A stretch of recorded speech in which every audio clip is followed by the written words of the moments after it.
Mao était un seigneur démon surpuissant qui a perdu une guerre contre le héros et a décidé de vivre une vie ordinaire à faire des burgers. Mais tout change quand il se retrouve à travailler chez McDonald's avec le héros, et maintenant il doit la faire progresser pour survivre. L'histoire commence sur une planète nommée Anteisla, où Mao, le seigneur démon et ses généraux d'élite s'efforcent d'anéantir l'humanité. Au milieu du chaos, une héroïne, Emilia, se lève avec ses alliés et parvient à écraser plus de la moitié de l'armée de Mao. Finalement, Mao réalise qu'il ne gagnera pas la guerre, alors il ouvre un portail vers un autre monde et s'échappe avec le général Alciel, promettant de revenir un jour pour tout détruire. Le portail mène à la Terre, où ils sont horrifiés de découvrir qu'ils possèdent désormais des corps humains. Alors qu'il s'effondre, un flic les remarque et suppose que ce sont des cosplayers désorientés sous l'effet de drogue. Quand il essaie de les faire monter dans sa voiture, Alciel pense que sa vie est en danger et tente de lancer un sort, mais il ne fait que se ridiculiser. Après cette scène, il est forcé de monter dans une voiture avec Mao et est conduit au poste de police. Là, Mao utilise ce qui lui reste de magie pour hypnotiser un officier et lui faire tout raconter sur la Terre, y compris le fait qu'il n'y a pas de magie dans ce monde.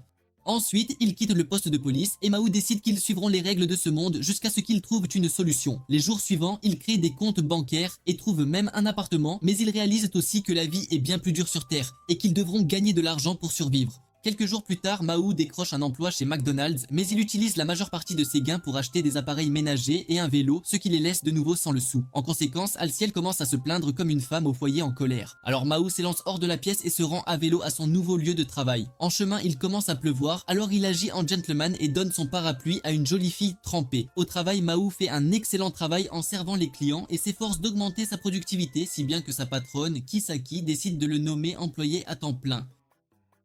Alors que Mao rentre chez lui, célébrant, il tombe sur la même fille à qui il a donné son parapluie et elle lui dit qu'elle l'a observé depuis. Elle lui demande ensuite pourquoi un seigneur démon surpuissant comme lui travaille dans un restaurant. Et c'est là que Mao réalise que c'est Emilia, la même héroïne qu'il a vaincue sur sa planète natale. Choqué, Mao demande à Emilia ce qu'elle fait sur Terre. Alors elle lui dit qu'elle a suivi son portail parce qu'elle veut en finir avec lui. Effrayé pour sa vie, Mao supplie qu'ils discutent d'abord, mais Emilia l'ignore et sort une dague pour attaquer. En voyant sa dague bon marché, Mao lui demande ce qui est arrivé à son épée sacrée et elle lui répond que ça ne le regarde pas.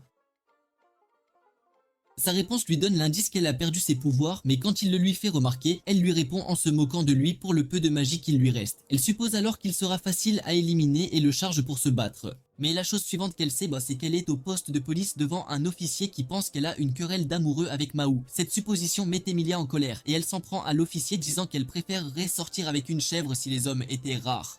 Après leur sortie du poste, Emilia dit à Mao qu'elle ne l'épargne que pour la nuit et que la prochaine fois, sa saucisse ne sera pas la seule chose qu'elle coupera. Mao répond qu'elle ne semble pas héroïque avec ses menaces, alors elle lui dit qu'elle ne prendra pas de conseils d'un type fauché qui fait des burgers pour vivre. Le lendemain, au travail d'Emilia, Rika, sa collègue, lui dit qu'elle devrait essayer McDonald's pour le déjeuner. Mais Emilia lui répond que c'est le dernier endroit où elle veut aller. Après le travail, Emilia rentre chez elle et panique parce que sa vie ennuyeuse n'est pas différente de celle de Mao. Un peu plus tard, elle se présente à l'appartement de Mao et se moque de l'endroit, le trouvant plus petit que le jardin de Taylor Swift. Pendant que Mao crie « Justice pour les filles plates », Emilia aperçoit ce qu'il mange pour le dîner et se demande pourquoi un seigneur mange des concombres trempés dans du miel. Je ne peux pas manger, je suis fauché. Mao blâme immédiatement Alciel pour le repas, afin qu'Emilia ne pense pas qu'il est le genre de gars qui se fait avoir le vendredi soir. Finalement, il ravale sa fierté et révèle qu'il est fauché, ce qui met Emilia en rage car elle a traversé la galaxie pour le tuer et il se tue déjà lui-même avec son mauvais choix de repas. Par curiosité, Mao l'interroge sur ses camarades qui ont voyagé avec elle. Alors elle révèle qu'elle est la seule à avoir traversé le portail. Alciel se moque alors d'elle pour s'être retrouvée bloquée dans un autre monde, tandis que Mao lui dit de trouver un moyen de retourner à Anteisla car il n'a pas les fonds pour déménager juste parce qu'elle l'a trouvé. Il révèle ensuite ses intentions pour ce monde, signalant qu'il prendra d'abord le contrôle du Japon. Quand Emilia doute de lui, il réplique en révélant qu'il est déjà un employé à temps plein et que tout ce qu'il a à faire est de gagner de l'argent et d'acquérir du statut, et le reste appartiendra à l'histoire. Alors qu'il termine son discours, Alciel applaudit sa grandeur tandis qu'Emilia lui dit que Grand Theft Auto 6 sera lancé avant même qu'il ne gagne 5000 $. Avant de partir, elle dit à Mao qu'elle peut l'éliminer avec ce qui lui reste de magie et qu'elle ne se retient que parce qu'elle n'a pas trouvé le moyen de retourner dans son monde.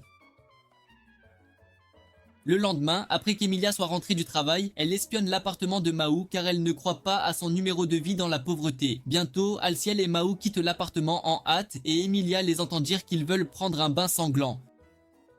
Cela lui fait supposer qu'ils sont sur le point d'attaquer des innocents. Mais il s'avère que les deux énergumènes vont au bain public pour un bon bain chaud. Le lendemain, Emilia refuse la demande de Rika de la rejoindre pour une soirée entre filles, ce qui fait penser à Rika qu'elle a un petit ami. Après sa journée de travail, Emilia espionne l'appartement de Mahou et entend Alciel parler d'une expérience démoniaque. Elle suppose immédiatement qu'ils font quelque chose de maléfique, seulement pour être déçue quand elle réalise qu'ils frottent leurs concombres avec du miel pour leur donner un goût de melon. Le lendemain, Emilia se présente chez McDonald's et demande à le voir après le travail, mais Mahou feint un sourire et la traite comme une cliente ordinaire. Quand Emilia en a assez et part, une employée à la poitrine généreuse nommée Chio demande à Mahou s'il est ami avec Emilia. Alors Mahou dit qu'ils ont une relation compliquée. Cette réponse rend Chio méfiante envers Mahou et Emilia, bien qu'elle remarque qu'Emilia est canon. Après avoir terminé sa journée de travail, elle demande à Mahou s'il va bien après le tremblement de terre d'hier. Immédiatement, Mahou se souvient qu'il y en a eu un, mais il remarque que son colocataire ne l'a pas remarqué. Le mot colocataire fait paniquer Chio et supposer qu'il vit avec sa petite amie, mais Mahou répond nonchalamment qu'il vit dans la pauvreté avec un vieil ami et cela rassure Chio. Plus tard ce soir-là, Mahou rencontre Emilia, qui lui demande étrangement s'il veut continuer à vivre dans ce monde. Mahou dit non et se demande pourquoi elle pose la question. Alors elle révèle qu'elle l'observe depuis des jours et qu'elle a remarqué qu'il mène une vie simple. En conséquence, elle promet de ne pas le tuer s'il continue à vivre une vie simple dans ce monde, mais Mahou refuse et lui dit carrément qu'il reviendra conquérir Entisla. Juste à ce moment-là, son vélo subit des dommages et il commence à paniquer parce qu'il a un pneu crevé. Cependant, il remarque que son vélo est touché par une balle et réalise que quelqu'un les cible, lui et Emilia. En conséquence, il saute sur Emilia pour l'empêcher de prendre un coup, mais la fille lui dit de la lâcher avant que son ventre ne grossisse le matin. Après cela, ils courent pour sauver leur vie et se mettent à l'abri sous un bâtiment, espérant que personne ne les poursuit. Curieuse, Emilia demande ce qui se passe, alors Mahou révèle que leur tireur a utilisé des balles magiques, ce qui signifie que la personne derrière tout ça est puissante et connaît leurs véritables identités. Il suppose que leur tireur vient d'Anteisla et blâme Emilia pour tout parce qu'elle a choisi le pire moment pour le rencontrer. Après une autre dispute, Mahou décide de rentrer chez lui, mais insiste pour qu'Emilia reste vigilante sur le chemin du retour. À la grande surprise de Mahou, il rencontre Emilia devant sa maison et se demande si elle est là pour lui ôter la vie. Mais Emilia refuse et le supplie de la laisser passer la nuit chez lui, car elle a perdu son portefeuille. Quelques minutes plus tard, Alciel est stupéfait jusqu'aux os en apprenant qu'Emilia passe la nuit, car il n'a jamais entendu parler d'un seigneur démon et d'une héroïne dormant ensemble. Cependant, Mahou lui raconte tout ce qui s'est passé plus tôt et invite Emilia à entrer. Il lui jette ensuite une couverture et de l'argent, lui disant de prendre le premier train le matin. D'un autre côté, Alciel fait tout un plat de la gentillesse de Mahou envers elle, ce qui la met en colère, regrettant de ne pas avoir perdu son portefeuille. Le lendemain matin, après le départ d'Emilia, ils ont appris qu'elle leur avait laissé des cornichons en signe d'appréciation. Mahou aperçoit soudain sa clé de porte par terre et en conclut qu'Emilia a dû verrouiller la porte de l'extérieur avant de jeter la clé à l'intérieur. Pendant qu'il dormait, Alciel ne trouve pas cela surprenant et la traite de Sainte Nitouche. Curieux, Mahou lui demande ce qu'il aurait fait à sa place et Alciel répond qu'il les aurait enfermés et aurait emporté la clé avec lui.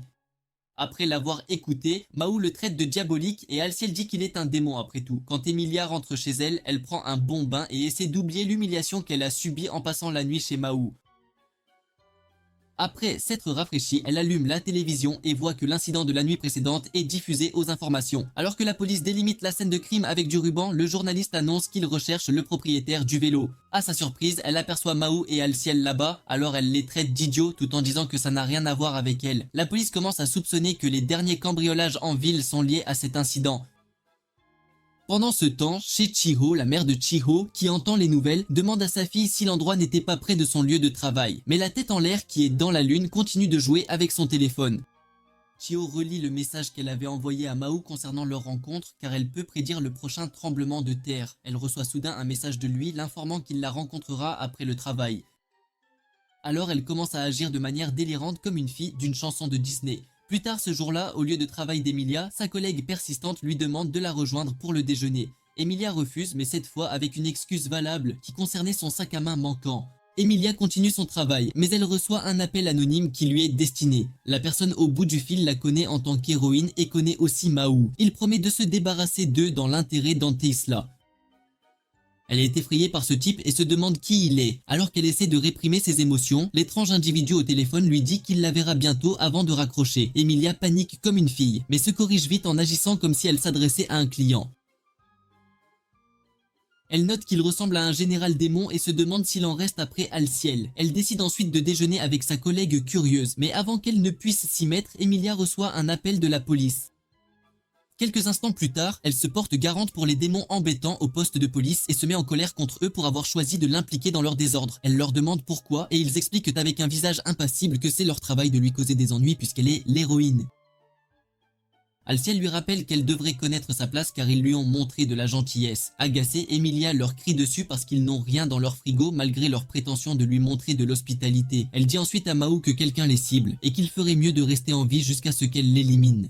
Sur ce, elle s'en va furieuse et Mahou y réfléchit avant d'informer Alciel qu'il a l'intention de rencontrer Chiho après le travail. Chiho rentre enfin de l'école et enfile une robe magnifique pour rencontrer son rendez-vous.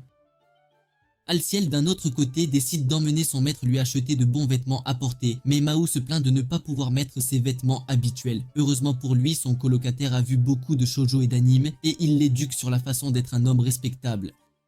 Chiho prend ensuite le train et raffermit sa détermination en allant le rencontrer. En voyant Mahou resplendissant dans sa nouvelle tenue, Chiho manque de perdre son sang-froid d'admiration. Elle choisit un café pour leur rendez-vous et Mahou, n'étant pas un avare complet, propose de payer leur repas puisque c'est un rendez-vous.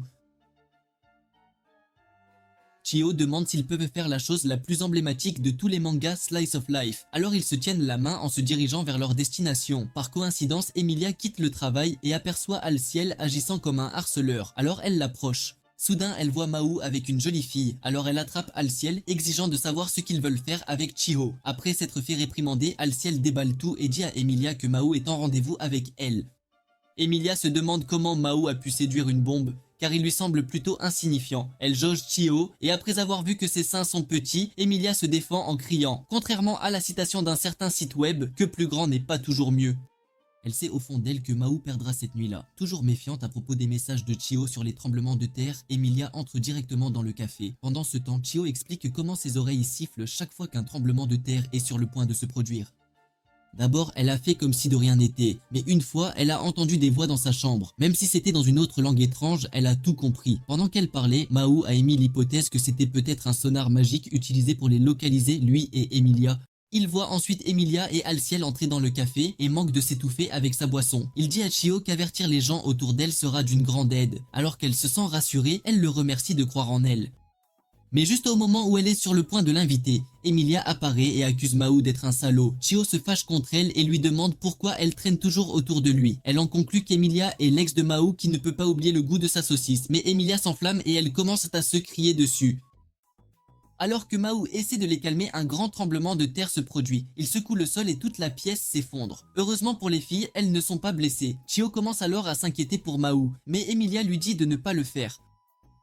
Elle se présente enfin et déclare une trêve sur la question. Alors qu'elle bavarde, Emilia dit à Chiho qu'elle ne devrait pas trop s'approcher de Mahou, alors elle utilise de la magie sur Chiho, la faisant s'évanouir. Dès qu'elle tombe inconsciente, Emilia appelle Mahou, qui n'est pas loin, et elle voit qu'il est sous sa forme démoniaque. Confuse et agitée, elle envisage d'utiliser toute sa magie pour invoquer son épée et l'éliminer. Mais à sa surprise, il lui dit de s'occuper de Chiho. Il essaie de repousser les débris tombés, et Emilia se demande pourquoi il sauve des gens. Après que Mahou ait secouru tout le monde, la police arrive et remarque qu'il n'y a pas de victimes. Emilia semble confuse quant à la raison pour laquelle Mahou a aidé les civils. Elle se souvient comment elle aimait passer ses journées à la ferme avec son père. Un certain jour, un homme leur a rendu visite et a informé son père de la conquête du seigneur démon, mais elle croyait que l'armée sainte mettrait fin au siège. Un peu plus tard, le prêtre et les gens de l'église se sont présentés à sa porte et son père l'a informé qu'elle était la descendante d'un ange capable de vaincre l'armée du roi démon. Sur ce, l'église l'a emmenée et ce fut la dernière fois qu'elle vit son père. Quelques jours plus tard, elle apprit que Lucifer avait incendié sa ville natale. Depuis, elle avait juré d'apprendre à se battre pour pouvoir vaincre le seigneur démon. Actuellement, Mahou essaie d'attirer son attention, mais elle recule instinctivement. Il lui dit qu'il s'inquiétait de savoir si elle allait bien. Emilia réalise alors qu'il a l'air sans abri, alors elle le traite de clochard. Soudain, un policier interpelle Chiho et confirme qu'elle est la fille de son collègue officier.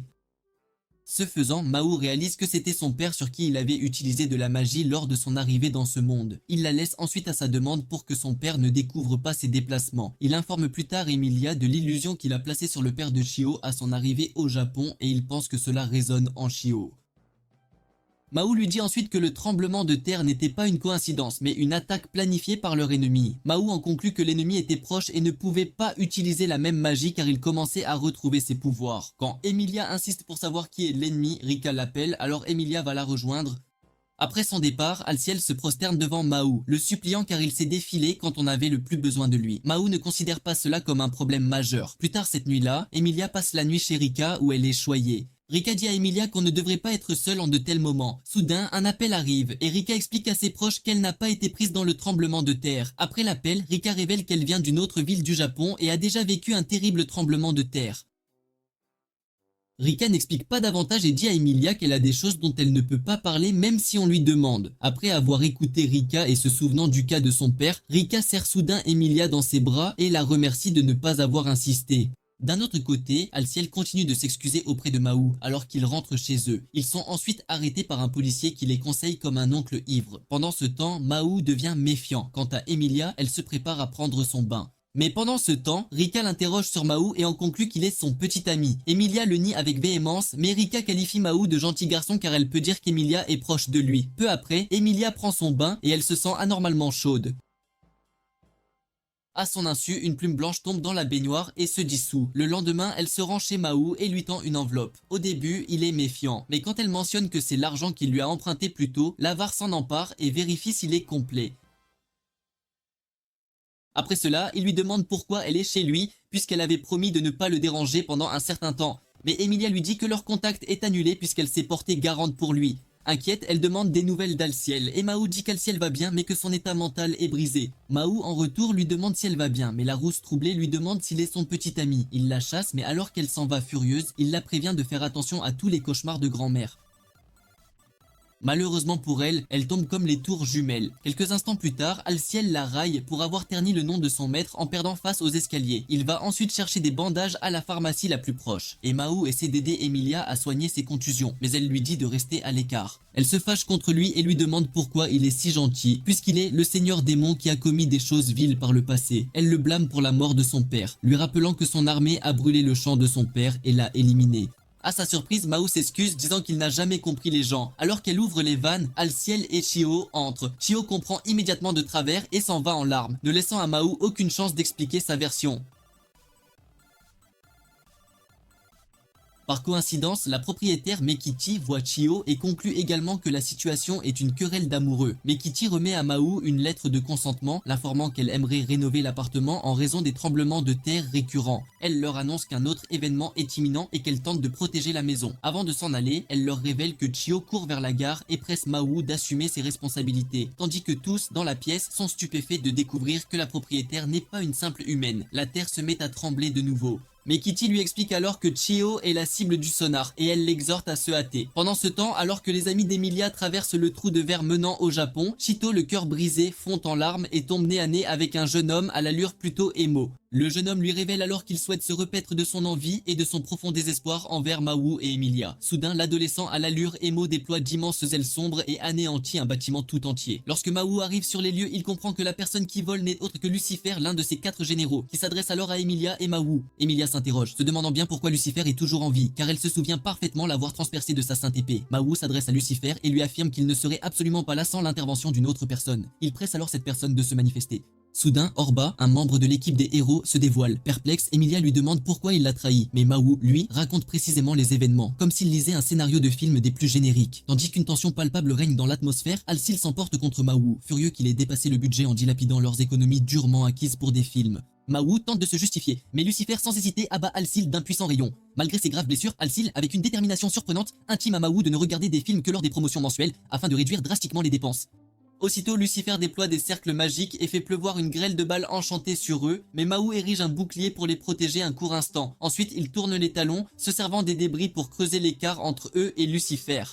Emilia s'interroge sur la capacité de Lucifer à déployer une telle quantité de magie sur Terre, mais Mahou lui explique que c'est parce que Lucifer se nourrit d'énergie négative. Mahou en déduit alors que Lucifer était à l'origine des récents et ignobles événements survenus dans leur voisinage, et que cela a dû le renforcer considérablement. À leur grande surprise, ils aperçoivent Lucifer juste devant eux. L'ange déchu demande alors à Mahou pourquoi il ne s'est pas nourri de la peur des humains pour conquérir la Terre, comme il l'avait fait jadis avec Tantisla. Mais Mahou les sidère en déclarant qu'il aime les humains. et qu'il souhaite agir d'une toute autre manière. Lucifer traite Mahou de mauviette puis déclare qu'il régnera sur la Terre à sa place. Il leur révèle qu'il a capturé Cheeto puis leur tire dessus avec une rafale de balles magiques. Alors qu'ils fuient pour sauver leur peau, Mahou est atteint à l'épaule.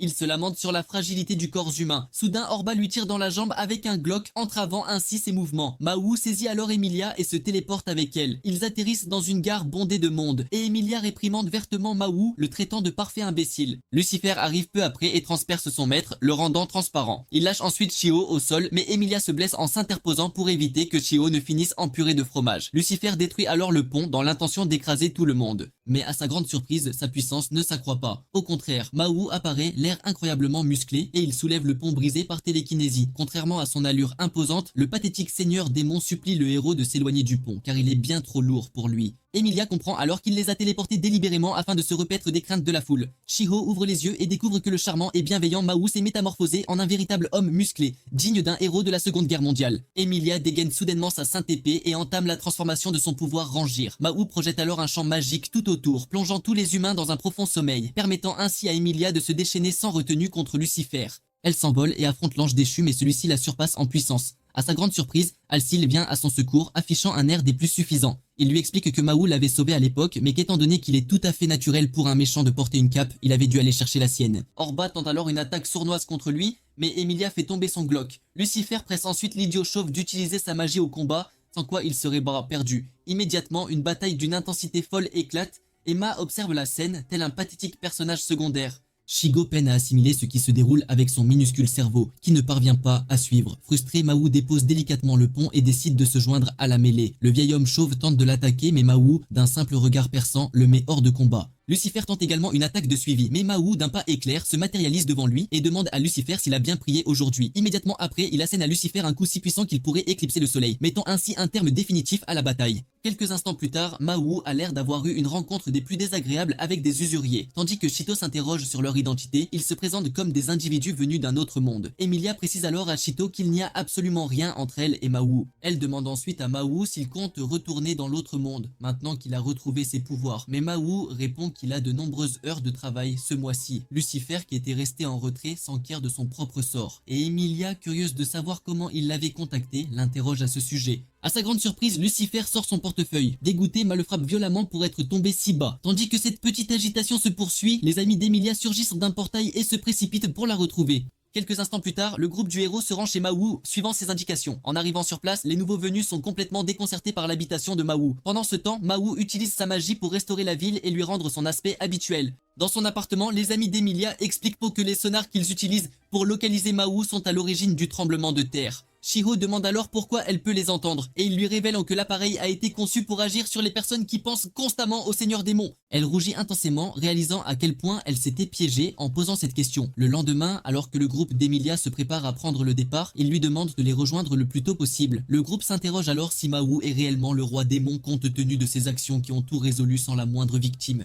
Au lieu de travail de Mahou, Shio lui demande s'il compte retourner dans son monde, mais il répond que non, ayant épuisé toute sa magie. Shio s'enthousiasme, voyant qu'elle aura davantage d'opportunités avec lui, mais elle se met ensuite en colère contre lui pour avoir osé proposer d'effacer sa mémoire. Quelques jours plus tard, Mahou et Al dînent dans un restaurant barbecue pour célébrer sa récente promotion. Le pauvre travailleur se laisse tellement emporter par son repas qu'il se met à agir comme un véritable otaku. Il demande à Alciel s'il devrait également prévoir un dîner pour Lucifer, qui a récemment emménagé avec eux, mais Alciel lui assure que ce ne sera pas nécessaire. Alciel informe également Mahou que Lucifer a complètement ruiné leur budget à cause de son addiction compulsive au shopping en ligne, et il suggère à Mahou de le punir très sévèrement pour cela. Sur Entisla, une jeune fille rapporte au grand prêtre, au sein d'une église, qu'Orba a échoué sa mission et qu'il a disparu sans laisser de traces. Lith, ce n'est absolument pas suffisant. Elle leur révèle qu'Emilia et Mahou sont toujours en vie, et qu'Emirada a déjà fait circuler la nouvelle qu'Orba est un apostate. Les prêtres paniquent complètement, alors la jeune fille leur explique qu'il ne leur reste plus que deux options.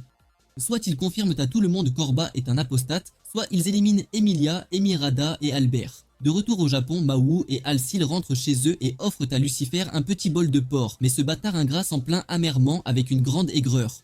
Alcil lui rappelle de bien connaître sa place et lui fait comprendre que Mahou est la seule raison pour laquelle il n'est pas sans abri. Mahou demande alors à Lucifer de lui faire une démonstration de ce qu'il a appris grâce à l'utilisation de l'ordinateur, et celui-ci accepte volontiers. Afin de prouver ses compétences informatiques à Mahou, Lucifer passe un appel à Emilia, qui se trouve alors à son travail. Reconnaissant la voix de l'appelant, Emilia lui demande pourquoi il l'appelle durant ses heures de service, et il lui explique que Lucifer est en train de tenter une expérience de piratage. Plus tard, au travail, Chio félicite Mawu d'avoir été promu chef d'équipe en moins d'un an depuis son arrivée dans l'entreprise. Mawu, jouant la carte de la modestie, lui explique que ce n'est qu'un poste temporaire, destiné à remplacer la patronne en son absence. Chito lui demande alors si cela implique qu'il va temporairement régner sur les humains. Mais à leur grande surprise, Emilia fait irruption dans le restaurant et confronte Mawu, lui déclarant qu'elle souhaite lui parler. Il lui répond que c'est impoli car il est en plein service et elle le traite alors de l'hôpital qui se moque de la charité. De retour à la maison, Lucifer surfe sur internet et se lamente sur le fait que l'ordinateur archaïque ne peut pas faire tourner Tetris, ce qui signifie qu'il devra renoncer à son rêve de jouer à Fortnite. Pendant qu'il navigue, il tombe par hasard sur une liste des endroits les plus effrayants de Shibuya. Al-Sil, quant à lui, revient de la bibliothèque et découvre qu'il existe un lieu en Turquie susceptible d'aider Mawu à recouvrer ses pleins pouvoirs. Il rentre chez lui et y trouve une lettre adressée à Mawu provenant de la propriétaire. Pendant ce temps, Mawu s'accorde un moment pour s'entretenir avec Emilia à l'extérieur. Elle lui demande pourquoi Lucifer se trouve en sa compagnie. Mawu lui explique alors que, depuis l'arrestation d'Orba, Lucifer est contraint de se faire discret. Surprise, Emilia lui demande comment il est possible que les trois vivent confortablement dans ce minuscule appartement. Et Mawu lui répond qu'il n'a absolument pas le choix. Il lui confie qu'il a épuisé toute son énergie magique et qu'il ne peut donc plus ouvrir le portail pour retourner à Entisla. Emilia lui reproche alors, lui affirmant qu'elle a plus qu'assez de pouvoir pour retourner dans leur monde. Confus, il lui demande la raison et elle lui répond que c'est son devoir, en tant qu'héroïne, de le surveiller de très près. Lorsque Ma rentre chez lui, il découvre Lucifer évanoui sur le sol et aperçoit une enveloppe blanche à ses côtés. Il tente de la ramasser mais Al-Sil, visiblement traumatisé, déconseille vivement à Mawu de le faire, car l'enveloppe contient une photo de Mekadi en maillot de bain. Mawu se moque d'eux, mais après avoir jeté un rapide coup d'œil, il opère une retraite tactique. Il demande ensuite à Lucifer ses découvertes concernant la magie dans leur monde actuel, et Lucifer lui montre sur l'ordinateur une salle de classe hantée bien spécifique située au lycée Sasaada Nord. Finalement, Mawu et Al-Sil se rendent à l'école et y aperçoivent Chio. Elle les voit debout devant le portail de l'établissement et leur fait signe avec un enthousiasme débordant. Dès que sa camarade de classe apprend l'existence de Mawu et Al-Sil, son imagination de fanfic s'emballe complètement. Plus tard au travail, Mawu interroge Chio au sujet de la salle de classe hantée, et elle lui révèle tout ce qu'il y a à savoir à ce propos. Elle accepte ensuite de l'y conduire, lui et Alzel. Ils patientent jusqu'à la nuit tombée avant de retourner à l'école. Chio ouvre la marche, conduisant Mawu et Al-Sil vers la salle de classe scellée. En chemin, Chio leur narre les 7 mystères associés à l'établissement scolaire. Alors qu'elle évoque le 6e, Mawu se recroqueville de terreur, tremblant de tous ses membres. Soudain, son téléphone sonne, et le soi-disant seigneur démon panique complètement. Lucifer, qui se trouve à l'autre bout du fil, l'informe que cet endroit hanté est probablement l'endroit où un portail a été ouvert jadis. Par conséquent, l'étudiant disparu, qui s'est mystérieusement volatilisé de la salle de classe, a très probablement été aspiré dans ce portail. Et Lucifer est convaincu que si son hypothèse s'avère exacte, alors ils pourront absorber l'énergie résiduelle à leur profit. Des pas résonnent soudainement au loin, obligeant chacun à rester sur le qui-vive, prêt à toute éventualité. À leur grande surprise, Emilia émerge de l'obscurité la plus totale, fixant les démons d'un regard suspicieux et perçant.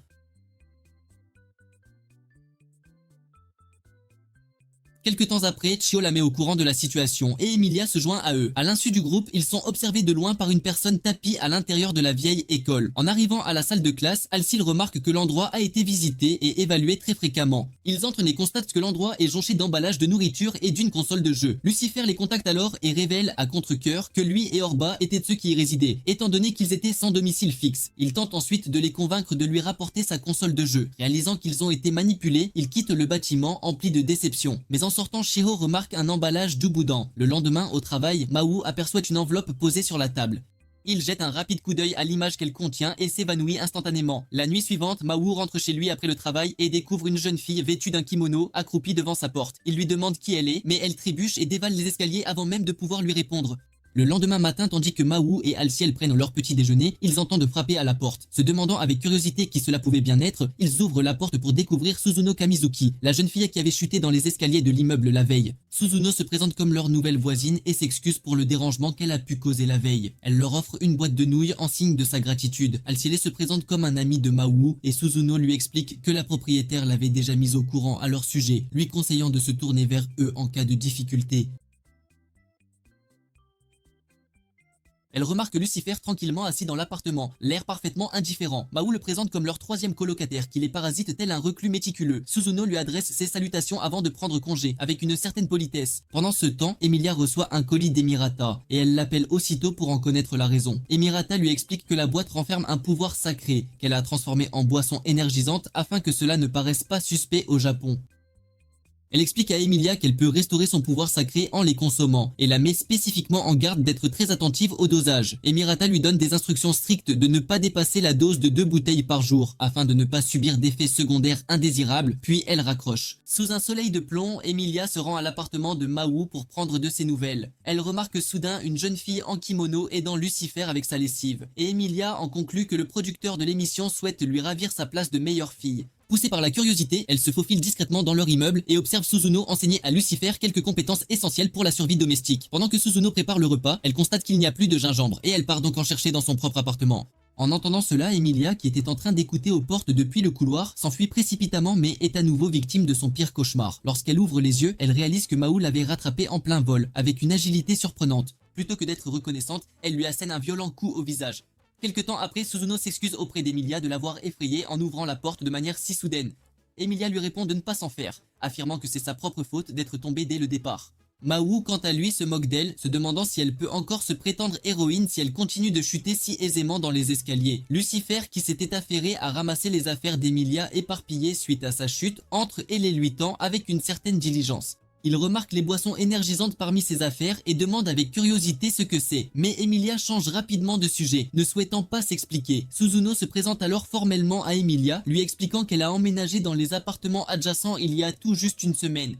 Elle mentionne qu'elle est originaire d'une terre lointaine et d'une famille profondément ancrée dans les traditions, ce qui rend son adaptation aux mœurs et coutumes contemporaines particulièrement ardue. Suzuno exprime l'espoir qu'Emilia l'aidera à se familiariser avec la ville et ses nombreuses subtilités. En réponse, Emilia se présente à son tour et assure Suzuno qu'elle serait plus qu'enchantée de lui apporter son aide. Après le repas, Maou fait la vaisselle tout en racontant à Suzuno à quel point il est débordé par son travail. Emilia interrompt la conversation, affirmant à Maou que son travail est toujours identique à ce qu'il a toujours été. En entendant cela, Maou cesse son activité et commence à se vanter, lui expliquant que pendant qu'elle passait ses journées dans une brume morne et grise, lui a continué de s'épanouir en tant qu'être humain. Emilia l'interrompt, déclarant qu'elle ne se souvient pas qu'il ait été humain pour commencer. L'ignorant, Maou poursuit en lui annonçant qu'il sera le chef d'équipe du M. Bronalds où il travaille, ce dimanche prochain. Amelia semble peu impressionnée et l'insulte même, estimant qu'une telle chose ne mérite absolument pas qu'on s'en vante. En les observant se disputer, Suzuno demande à Amelia si elle entretient une quelconque relation intime avec Maou, à en juger par le fait qu'ils ne filtrent absolument pas leurs paroles lorsqu'ils conversent. Amelia, visiblement troublée, jure qu'elle souhaite que Maou tomberait de mort à l'instant même. L'essence d'araignée d'Amelia s'active, alors elle s'approche de Suzuno et lui demande discrètement si elle aussi en a après Ma. Suzuno l'entraîne dehors et lui demande comment elle a bien pu le deviner. Emilia, ne voulant pas lui révéler qu'une situation similaire s'était déjà produite, lui répond que c'est une simple intuition. Emilia se dit qu'elle avait initialement pensé que Suzuno était une assassine envoyée pour éliminer Maou, mais constatant qu'elle n'a fait aucun geste depuis des semaines, elle ne peut en être une. Elle remarque également le comportement respectueux de Suzuno à son égard et en conclut qu'elle n'est pas un démon. Emilia avertit Suzuno de ne pas trop s'approcher de Maou, lui expliquant que ce n'est pas un homme que n'importe qui peut maîtriser. Emilia rentre ensuite à l'intérieur pour prendre un morceau de papier, y inscrit son adresse de contact et le tend à Suzuno afin qu'elle puisse la joindre en cas de besoin.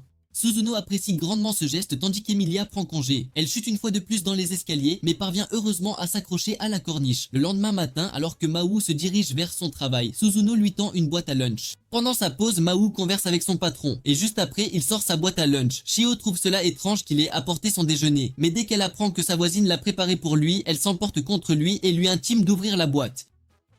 Malheureusement pour elle, elle manque de faire une crise cardiaque et en conclut qu'elle a une rivale amoureuse. Et Mirada, quant à elle, appelle Emilia pour s'enquérir des boissons énergisantes qu'elle lui a fait parvenir. Emilia lui répond qu'elle les a bien consommées, mais n'a pas pu les tester efficacement, n'ayant pas participé à de récents combats. Et Mirada la met alors en garde d'être très prudente, car certaines personnes Dante Isla pourraient la traquer secrètement. Plus tard ce jour-là, alors qu'elle quitte une épicerie, Emilia est attaquée par un individu masqué. Elle invoque sa sainte épée et part le rayon énergétique tiré sur elle. Elle se défend plutôt bien face à cette étrange technique, mais se retrouve acculée. Heureusement, l'employé du dépanneur attaque la silhouette masquée, aspergeant l'individu d'une boisson. Le type masqué s'enfuit alors, mais le propriétaire du magasin lui demande d'attendre pour un rapport de police. À l'intérieur, en attendant, Emilia constate que la boisson énergisante a bel et bien stimulé sa magie, mais elle reste préoccupée par l'individu masqué. Soudain, Chio l'appelle, lui annonçant une urgence. Emilia s'inquiète, se demandant ce qui ne va pas, pour finalement entendre Chio parler de Maou qui est apparu avec une boîte à lunch. Chio convainc Emilia de se rendre à l'appartement de Maou avec elle, afin de découvrir qui a bien pu préparer la boîte à lunch qu'elle a aperçue,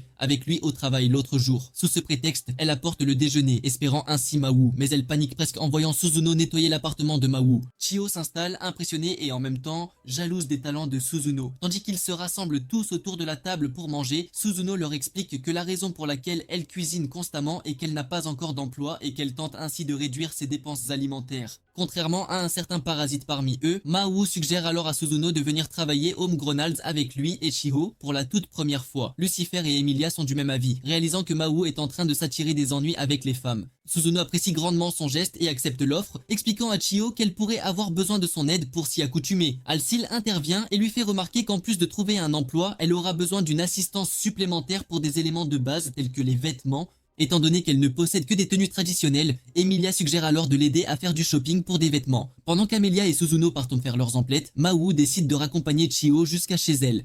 En chemin, Maou lui demande si ses parents n'ont rien à dire sur le fait qu'elle aille seule chez un garçon. Elle répond qu'il ne voit aucun problème, et même il l'approuve.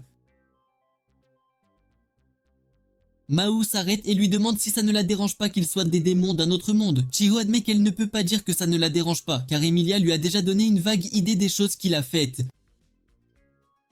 Cependant, il était déjà trop tard, car elle était déjà frappée par l'amour. Maou est troublée et s'apprête à parler, mais elle l'interrompt, lui disant de ne pas s'inquiéter pour elle. Elle ajoute qu'elle est tombée amoureuse de lui de son propre gré, même si cela signifiait ignorer tous les avertissements qu'Emilia lui avait donnés. Elle lui dit qu'elle se fiche, qu'il ne la voit que comme sa collègue de travail, et qu'elle l'aimera quoi qu'elle soit pour lui. De nulle part, Suzuno apparaît soudainement et taquine Maou pour avoir reçu une confession d'amour au bord de la route.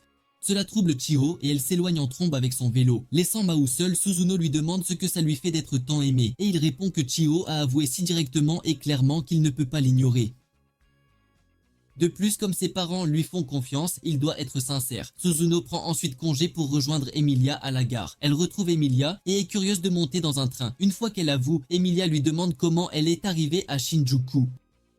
Confuse aussi, Suzuno lui dit nonchalamment qu'elle a utilisé un portail de haine à Isla. C'est là que Suzuno réalise qu'elles ne sont pas sur la même longueur d'onde. Emilia lui crie alors dessus, lui demandant pourquoi elle n'en a jamais parlé plus tôt, et Suzuno répond que c'est elle qui l'avait averti de ne pas trop s'approcher du Seigneur des Ténèbres, car cela pourrait apporter le malheur.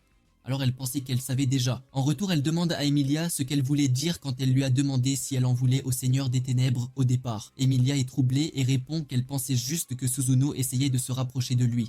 Suzuno l'interrompt, expliquant qu'on leur avait dit qu'Emilia pourrait conspirer avec Maou, le Seigneur des Ténèbres. C'est pourquoi elle a été envoyée dans leur ville. Agacée, Emilia clarifie qu'elle n'a coopéré avec Maou que pour vaincre un ennemi commun et insiste qu'il n'y a rien de plus. Elle demande ensuite à Suzuno si c'était elle qui l'avait attaqué dans la rue l'autre soir, mais Suzuno semble vraiment ignorer l'incident. Emilia explique qu'elle a été attaquée par quelqu'un d'Antisla qui pouvait annuler le pouvoir de son épée sacrée, puisque l'attaquant n'était pas un démon. Emilia avait déduit que ça devait être Suzuno. Cependant, Suzuno nie l'accusation, soulignant qu'elle connaît très bien les capacités d'Emilia, l'héroïne, et ne l'attaquerait donc jamais. Emilia la croit et suggère d'aller faire du shopping avant qu'il ne soit trop tard. Après les courses, Emilia demande à Suzuno comment elle a appris à connaître le Japon. Suzuno révèle qu'elle était une recluse qui regardait un peu trop de résumés d'anime. Suzuno lui dit aussi qu'elle a emménagé à côté de la résidence de Maou, espérant qu'en le surveillant, Emilia finirait par apparaître. Emilia interroge les intentions de Suzuno, et Suzuno révèle qu'elle veut qu'Emilia vainque le seigneur démon avec elle. Elle ajoute ensuite qu'Emilia devrait retourner à Entisla pour laver son nom et exposer la dissimulation de l'église concernant Orba. Emilia n'est pas d'accord, disant qu'elle se fiche des opinions de l'église ou du pays, mais ne peut pas faire confiance facilement à Suzuno puisque le chef de l'église a causé l'effondrement d'Amal, mettant fin à des vies innocentes juste pour la tuer, elle et Maou. Elle affirme qu'en tant qu'héroïne, elle doit vaincre le seigneur démon sans interférence de quiconque. Elle change de sujet en tendant à Suzuno des magazines pour l'aider à s'habituer à la culture moderne. Sur ce, elle part travailler. En arrivant au travail, Chiho s'excuse auprès de Maou d'être parti la veille et il minimise l'incident. Un nouveau magasin vient d'ouvrir à côté du leur et leur a volé tous leurs clients, dans le désespoir de les récupérer.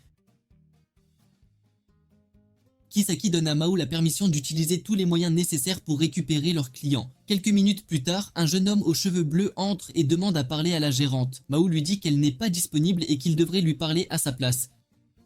Il se présente comme le gérant du nouveau magasin et se vante de la façon dont la ville complimente son entreprise. Il aperçoit les énormes usines à lait de Chiho et essaie de la draguer avec des phrases ringardes.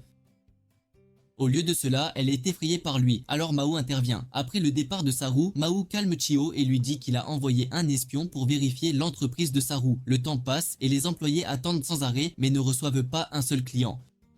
Pendant qu'Emilia rentre du travail avec Rika, Suzuno l'interroge sur Mao, lui demandant si elle peut l'accompagner chez McDonald's. Rika, de son côté, interprète la situation comme une querelle d'amoureux, alors elle insiste pour les accompagner.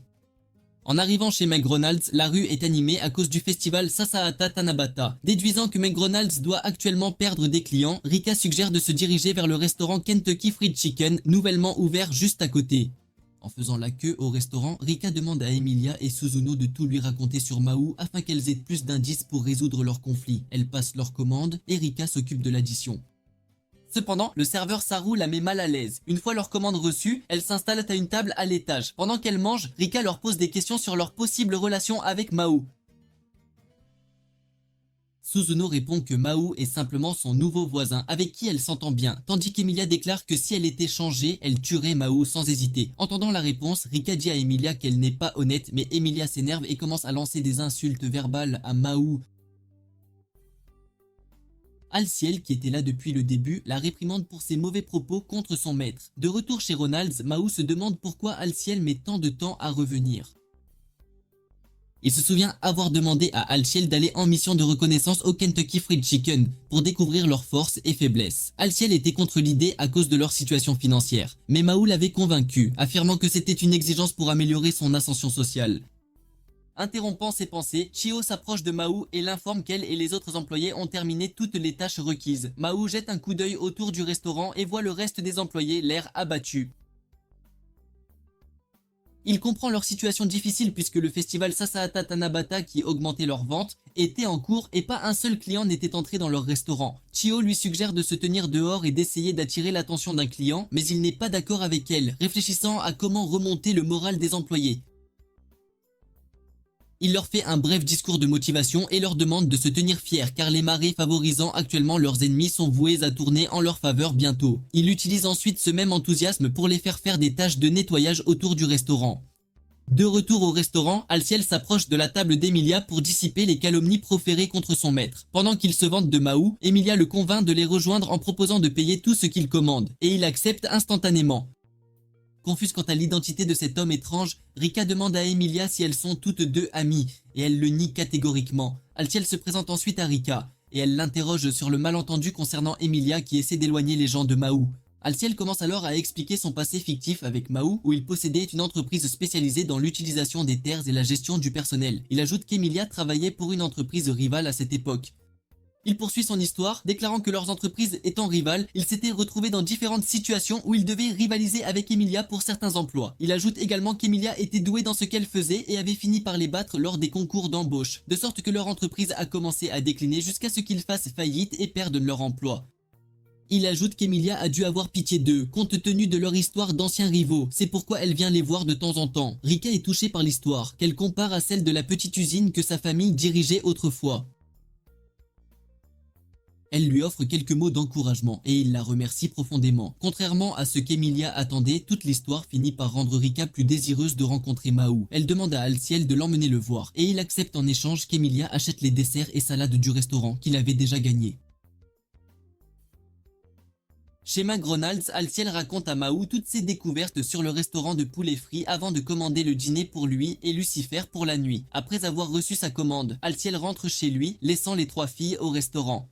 Mao se dirige ensuite vers la table des filles et leur demande poliment ce qu'elles aimeraient commander. Cependant, Emilia lui répond rudement et l'agite. Rika dit à Mao qu'il n'est pas aussi charismatique qu'elle l'avait imaginé et suggère que c'est probablement pourquoi il semble manquer de clients. Cela l'agite davantage et il se dispute un peu avec un client qui vient d'entrer dans son lieu de travail pour semer le trouble. Chio les rejoint bientôt et s'excuse pour l'impolitesse de Mao envers le client. Elle leur offre leur commande et se présente à Rika, qui se jette instantanément sur elle comme si elle avait vu un chiot mignon. Rika défie Mao d'utiliser les informations qu'Alciel avait obtenues du restaurant Fried Chicken à son avantage pendant qu'elle regarde, et bien sûr, il accepte son défi. Il essaie quelques astuces innovantes pour attirer les clients, mais ils évitent l'endroit comme la peste. Une connaissance de Mao apparaît soudainement et livre quelques tiges de bambou qu'elle avait commandées pour décorer le restaurant pour le festival Sasahata Tanabata. Emilia demande à Chio ce qui se passe et elle explique comment Mahou avait eu l'idée des tiges de bambou pour attirer les clients pour le festival local, mais n'avait pas pu la réaliser plus tôt en raison d'un retard d'approbation des supérieurs. Rika voit à quel point Mahou est sérieux dans son travail, et Emilia l'admet. L'idée des bambous finit par attirer beaucoup de clients, faisant en sorte que les choses se passent bien au final. Suzuno, en revanche, n'est pas contente du résultat. En raison des énormes ventes enregistrées la veille, la gérante du McDonald's informe Mahou qu'une de ses amies travaillant au parc Fushima lui a demandé de lui prêter quelques membres d'équipage talentueux pour un événement. Prévu le lendemain, elle le sélectionne donc. Elle lui dit que ses frais de déplacement et son indemnité seront également couverts et il accepte d'y aller. Chio suggère aussi d'y aller, mais la gérante refuse sa demande, lui disant que Mahou seul est assez qualifié pour le poste. Cette nuit-là, dans l'appartement de Mahou, Mahou et Alciel se régalent des udons périmés, ne voulant pas les gaspiller. Mahou leur parle de son prochain voyage de travail au parc Fushima. Lucifer cherche donc des informations sur l'endroit en ligne et mentionne quelques lieux populaires qui ouvriront pendant l'événement. L'un d'eux comprend une maison hantée qu'il croit être un bon endroit à visiter puisqu'il y aura beaucoup de peur à exploiter et à convertir en énergie magique. En raison de leurs murs minces, Suzuno écoute leur conversation depuis l'appartement voisin. Cette même nuit, Chio appelle Emilia et lui demande si elle peut l'accompagner au parc Fushima, ce à quoi Emilia accepte. Quelques minutes plus tard, Suzuno appelle Emilia pour l'informer qu'elle vient de découvrir l'intention de Mahou de collecter de l'énergie magique au parc le lendemain. Elle informe Emilia de la situation et propose de la rejoindre. Emilia appelle ensuite Chio et l'informe que Suzuno les accompagnera. Le lendemain au parc, Mahou se présente à la gérante de la succursale du McDonald's au parc Fushima. Elle informe tout le personnel et les encourage à faire de leur mieux. Chio retrouve Emilia et Suzuno à l'entrée du parc Fushima et elle se dirige vers le vestiaire des filles pour se changer et mettre leur maillot de bain. Là, Emilia se sent oppressée par les énormes seins de Chio, ce qui la fait se sentir inférieure. Elles aperçoivent ensuite Suzuno, qui s'était changé en maillot de bain traditionnel comme si elle voulait utiliser les sources chaudes. Heureusement, elles l'aident à se changer pour quelque chose de décent. Mahou, de son côté, accomplit diligemment ses tâches de travail et la gérante de la succursale le complimente pour son bon travail. Soudain, Chio apparaît comme l'une des clientes et prend de ses nouvelles en passant une commande. Elle lui demande ensuite indirectement ce qu'il pense de son maillot de bain. Mais Mahou, toujours aussi dense, gâche une situation gagnant-gagnant en répondant à des questions non posées. Suzuno et Emilia apparaissent ensuite pour faire prendre conscience à Mahou de leur présence. De retour à l'appartement de Mahou, Alciel, qui devait accompagner Mahou, fait la guerre dans la salle de bain à cause de l'excès d'udon qu'il avait mangé la nuit précédente. Au parc, les filles conversent joyeusement, mais quand elles entendent des cris de la maison hantée, leur curiosité prend le dessus. Pendant leur visite à la maison hantée, Chio s'enfuit après avoir été effrayée par une silhouette. Cela pousse Emilia et Suzuno à la chercher dans le bâtiment froid et sombre. Ce faisant, elles rencontrent une fille qui ne cesse de demander sa maman. Elle conclut immédiatement qu'elle s'est perdue et propose de l'aider. À leur horreur, la fille tourne la tête, leur donnant la plus grande frayeur de leur vie, les faisant s'élancer hors du bâtiment. Le trio se retrouve à l'extérieur du bâtiment et décide de visiter l'exposition de reptiles. Bien qu'Emilia et Chio aient des opinions défavorables sur les reptiles, Suzuno leur raconte comment elle s'est faufilée près de reptiles pendant son séjour dans une auberge. Emilia l'interrompt rapidement pour l'empêcher de révéler trop de choses sur leurs antécédents à Chio. Par coïncidence, Mahou est envoyé au cirque. Au cirque, un singe s'empare d'un trousseau de clés laissé tomber par un gardien de sécurité et se fraye un chemin dans l'exposition de reptiles. Dès qu'il voit les bazengas de Chio, il saute dessus pour les capes à fil. Quand l'employé du cirque réalise que le singe a disparu, il le cherche, mais voit ensuite Chio et les filles se diriger vers lui. Par coïncidence, le nom du singe correspond à celui de Mahou. Alors les filles taquinent le seigneur démon. À leur insu, le singe avait inséré les clés dans les serrures des cages retenant les alligators et les avait libérés. Les alligators entrent dans les bassins et provoquent le pandémonium, faisant fuir tous les habitants du parc, y compris les travailleurs. Pendant que tout le monde court se mettre en sécurité, Mahou marche vers la piscine montrant qu'il est Walter.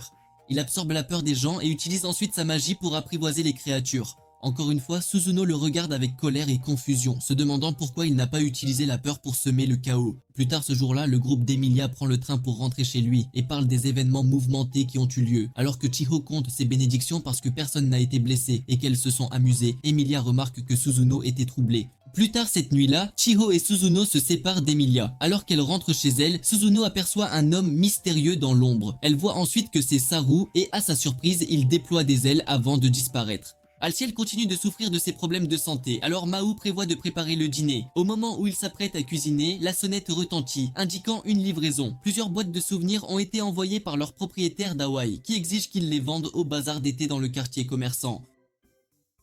Suzuno écoute à nouveau leur conversation depuis son appartement. Elle se souvient avoir confronté Saru à la gare l'autre soir, qui savait qu'elle était affiliée à l'église Daunt Isla et l'avait appelée Death Seed Bell, la Ré-Upper.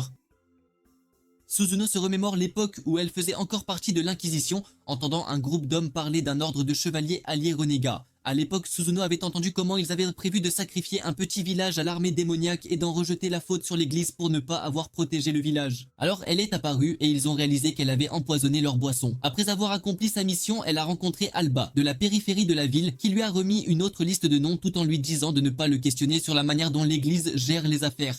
Actuellement, Chio se présente à l'appartement de Mahou et est stupéfaite par les nombreuses boîtes éparpillées partout. Elle les interroge à ce sujet et il lui parle du bazar commercial et de la façon dont leur propriétaire essaie d'y participer. Lucifer révèle ensuite qu'il s'est glissé dans le sac d'Emilia et qu'elle est en route vers chez eux. À leur surprise, il la voient juste devant la porte de Suzuno. Juste comme ça, il l'entraîne dans leur désordre. Alors qu'elles examinent les boîtes, Chio admire les portelets de Mechichi et Emilia agit de manière délirante, parlant comme un chaton qui pourrait chausser les bottes d'un lion. Lucifer essaie de souligner l'évidence, mais elle le fait taire et continue dans ses délires. Ce faisant, il découvre des conserves et des boissons, ainsi qu'une note de la propriétaire les encourageant à en profiter ensemble. Ils se jettent sur le jus mais en excluent Lucifer, car c'est un grand paresseux. Le groupe aide ensuite Mahou à déplacer la marchandise vers le quartier commerçant et à la vendre au bazar jusqu'à ce qu'il parte pour son quart de nuit. Chez McDonald's, plus tard, Suzuno quitte le groupe et rencontre Saru, qui lui rappelle sa mission d'éliminer Mahou. Lucifer, qui reste derrière, est frustré par Alciel à cause de ses gémissements incessants à propos de son ventre. Il lui dit de se ressaisir ou il appelle une ambulance. Altiel essaie de l'arrêter, affirmant qu'ils sont fauchés, mais Lucifer l'ignore et fait ce qu'il veut. Pendant ce temps, Chio et Emilia retrouvent Suzuno et elle lui demande pourquoi elle s'était isolée d'elle, ce à quoi elle répond qu'elle avait besoin d'espace pour rassembler ses pensées. Pendant que les filles rentrent chez elles, Suzuno leur révèle soudainement son intention de vaincre Mahou. Perplexe face à la déclaration de Suzuno, Chio demande à comprendre pourquoi elle dirait une telle chose. Suzuno explique que Mahou utilise secrètement sa magie dans leur monde et est donc une personne dangereuse. Elle affirme qu'il a utilisé la magie la nuit où leur restaurant a attiré de nombreux clients pendant le festival. Mais Chio l'interrompt, qualifiant tout cela de farce. Suzuno insiste toujours sur le fait que Mahou est dangereux car il pourrait secrètement comploter pour conquérir le monde. Mais Chio la contredit, disant que quelqu'un qui fait de son mieux pour gravir les échelons de Ronalds est incapable de conquérir le monde. Suzuno reste ferme dans ses convictions et prévoit d'effacer tous les souvenirs de Chio à son sujet et sur le reste d'entre eux associés à Entisla, ce qui rend Chio triste. Chio affirme que c'est sa mémoire et qu'elle a choisi de les avoir, donc personne n'a le droit d'y toucher. N'ayant pas le choix, Emilia intervient. Elle admet que Mahou est mauvais, mais dit ensuite à Suzuno de ne pas faire quelque chose qui ferait pleurer son ami. Sur ce, elle déclare vouloir trouver un moyen d'apporter la paix mondiale sans avoir à tuer personne. Suzuno, habituée à se salir les mains, la traite de délirante. Une fois qu'elle apprend que Suzuno ne prévoit pas d'éliminer Mahou de sitôt, elle s'éloigne avec colère. Pendant qu'Emilia et Shiho discutent de ce qui vient de se passer avec Suzuno, elles sont soudainement attaquées par l'homme masqué à l'étrange technique de lumière. Emilia protège Chio, créant une distance de sécurité avant d'invoquer son épée sacrée et de se jeter sur lui. Chio, elle, tente de contacter Mahou pour de l'aide. Cette fois, les choses semblent différentes, car l'homme submerge Emilia sans difficulté et utilise sa technique de lumière violette pour rétrécir son arme sacrée encore une fois. Il retire son masque et Emilia reconnaît Saru, le manager étrange de Santuki. Il se transforme en ange déchu et met Emilia hors de combat. Incapable de joindre Mahou, Chio hurle de toutes ses forces pour obtenir de l'aide. Mais Suzuno apparaît soudainement et s'excuse avant de la plonger aussi dans une transe. Mahou, toujours au travail, reçoit un appel de la mère de Chio demandant pourquoi sa fille n'est pas rentrée à la maison. Il contacte rapidement Lucifer qui localise Chio et Emilia. D'après ses découvertes, il informe Mahou que les filles ont probablement été enlevées et sont emmenées à la mairie. Mahou saute aussitôt sur son vélo et pédale à toute vitesse dans la nuit. Alciel se réveille sur un lit d'hôpital et se lamente sur sa situation actuelle. Une infirmière entre alors, ravie de le voir réveillé. L'avare demande confirmation si son assurance maladie couvrirait les frais médicaux et elle affirme. Soulagé, il décide de faire un tour de l'hôpital avant de retourner dans sa chambre. Dans le couloir, il tombe sur un policier gisant inconscient sur le sol. Alors il se précipite pour voir ce qui se passe. Soudain, une silhouette le met presque KO. Alors qu'il se lamente de douleur, Alciel aperçoit le visage de l'homme et voit que c'est Orba. Orba, qui venait de se réveiller après avoir été hospitalisé depuis longtemps, arrache la carte d'assurance d'Alciel avant de partir. Pendant ce temps, Mahou se précipite à la mairie. Sur le toit, Sariel tire des rayons lumineux sur Emilia, exigeant qu'elle lui remette Better Half, l'arme sacrée. Elle lui dit qu'elle ne peut pas, car l'arme est liée à elle. Mais Sariel insiste qu'elle appartient à tous et doit être rendue. Toujours souffrante, Emilia lui demande de relâcher Chiho, mais Sariel lui dit qu'il veut utiliser Chiho pour étudier l'effet du pouvoir de Mahou. Mahou heurte une barrière érigée autour de la mairie et tombe de son vélo. Sariel, occupé à torturer Emilia, remarque la présence de Mahou et envoie Suzuno s'occuper de lui. Au moment où Suzuno s'apprête à partir, Emilia lui demande si elle est d'accord avec la tournure des événements voulue par l'archange, mais Suzuno élude la question. Pendant ce temps, Mahou utilise toute son énergie magique pour briser la barrière, mais il se fait presque assommer comme un jeu de taupe. Malheureusement, son vélo en subit les conséquences. Suzuno le regarde pleurer à chaudes larmes, sachant que cela a dû lui coûter une fortune. Pourtant, elle l'attaque, mais à sa surprise, il enlève ses vêtements de travail, déclarant qu'il ne peut pas s'en offrir de nouveau s'ils sont abîmés. Il révèle qu'il connaissait son identité depuis le début, mais l'a ignorée en raison de la façon dont elle traitait ses amis. Il lui dit ensuite qu'il n'a pas de temps à perdre, car il doit sauver ses amis. Elle lui répond que c'est inutile, citant sa faiblesse et le fait que Sariel devient plus fort en se rapprochant de la lune. À sa surprise, il lui dit de le regarder, ajoutant qu'il est conscient qu'elle veut secrètement qu'il gagne, raison pour laquelle elle a permis à Shiro de l'appeler l'autre fois. Suzuno est déconcerté par ces mots et le laisse partir. De retour à l'appartement de Mahou, Orba rend visite à Lucifer et lui propose un accord pour retourner au ciel. Après l'avoir écouté, Lucifer sourit à la proposition. Sariel, très impatient, tente d'extraire de force l'arme sacrée d'Emilia, alors Chiho l'insulte. Pour la première fois, Emilia défend verbalement Mahou et dit à Sariel qu'il va se faire écraser. Le susmentionné, quant à lui, gravit les escaliers avec difficulté, et quand il arrive enfin sur le toit, Emilia retire presque tout ce qu'elle a dit de lui à cause de son indécence publique. Tel un méchant générique, Sariel accueille Mahou et tire des rayons lumineux à ses pieds. Le légendaire seigneur démon est repoussé mais se relève rapidement. Pendant ce temps, Orba reconstitue sa magie avec la boisson énergisante d'Emilia et lance un sort qui agrandit la lune, amplifiant la magie de Sariel et provoquant une panique générale dans toute la ville. Cette panique augmente considérablement la magie de Mahou. Pourtant, Sariel reste confiant en son propre pouvoir. Soudain, Lucifer demande le sac d'Emilia, disant qu'il aimerait le lui rendre. C'est alors qu'Orba réalise que Lucifer est du côté de Mahou, et alors qu'il tente de s'enfuir, Lucifer l'assomme. Chiho fait un rêve où elle est sur le toit de la mairie avec Mahou. Là, Mahou lui dit qu'il doit retourner à Enteisla.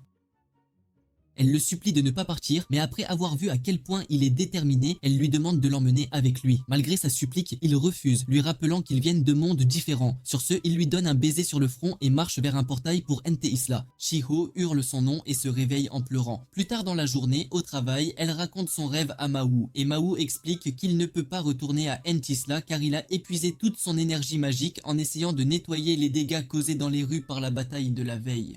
Curieux, Mahou lui demande si c'est tout ce dont elle a rêvé, mais Chiho sourit en se souvenant qu'il lui a donné un baiser sur la tête. Kisaki entre soudainement dans la pièce, demandant Mahou et s'enquérant de ce qui l'a poussé à s'enfuir avec un manche à balai la nuit précédente. À ce moment, Suzuno apparaît et dit à Kisaki que Mahou est venu la sauver. Chiho admet aussi qu'elle a été victime d'un pervers, mais grâce à la bravoure de Mahou, elles ont été sauvées. Un employé fait soudain irruption et les informe qu'ils viennent de trouver une personne à l'intérieur de leur congélateur. Quand ils arrivent, ils voient que c'est Sariel. Ils se réveillent peu après avoir vu Kisaki et tombent amoureux au premier regard. Le bizarre la flatte de mots, mais la met mal à l'aise. Burke, elle le traite de pervers et demande qui il est. Et Mahou répond aussitôt que Sariel est le manager du restaurant de poulet Free Kentucky. Sariel continue de faire la cour à Kisaki et se jette même sur elle pour un câlin, mais Kisaki l'évite et lui donne un coup de pied à la tête. Quelque chose se brise en Sariel et il l'invite volontiers à le piétiner. Emilia fait aussi un cauchemar où elle est au travail un jour normal, puis tout le monde disparaît et le ciel devient rouge. Elle se dirige ensuite vers la fenêtre pour voir Mahou sous sa forme démoniaque complète, riant comme un fou et déclarant sa victoire sur leur ville. Il jure ensuite de conquérir toutes les villes voisines, jusqu'à dominer le monde. Elle se réveille immédiatement et pense à son rêve. Plus tard ce jour-là, après le travail, Emilia est perdue dans ses pensées à propos du rêve. Erika s'approche d'elle et l'invite à dîner, ce qu'elle refuse, disant qu'elle a d'autres projets. Rika, comme d'habitude, la taquine ensuite, disant qu'elle devrait arrêter de trouver des excuses pour voir Mahou. Alors qu'Emilia se dirige vers l'appartement de Mahou, elle se rappelle qu'elle a perdu son père et son village à cause des forces de Mahou, donc elle ne pourra jamais lui pardonner. Pourtant, une partie d'elle ressent quelque chose de différent. Emilia s'assure rapidement qu'elle et Mahou sont des opposés polaires, donc elle ne sait pas quand il montrera ses crocs la prochaine fois. Au moment où Emilia arrive chez Mahou, elle est déconcertée après avoir vu Suzuno le nourrir. Chio, qui n'avait le dos tourné que quelques instants, réagit à Suzuno pour avoir agi comme dans un extrait de Family Strokes. Pendant qu'elle se dispute avec Suzuno, Alciel entre soudainement et dit à Mahou qu'il veut prendre du temps libre pour partir en vacances. De retour à son appartement, Emilia contacte Emirada et partage ses soupçons sur le départ soudain d'Alciel. Elle souligne que Mahou avait refusé d'en discuter en leur présence. Poursuivant ses soupçons, Emilia remarque des cartons livrés à l'appartement de Mahou et elle en informe Emirada. Pendant ce temps, au McDonald's, Mahou demande à Kisaki de changer ses horaires, ce qui semble très inhabituel pour lui. Chio l'entend et le confronte plus tard à ce sujet, demandant s'il part pour un Tesla.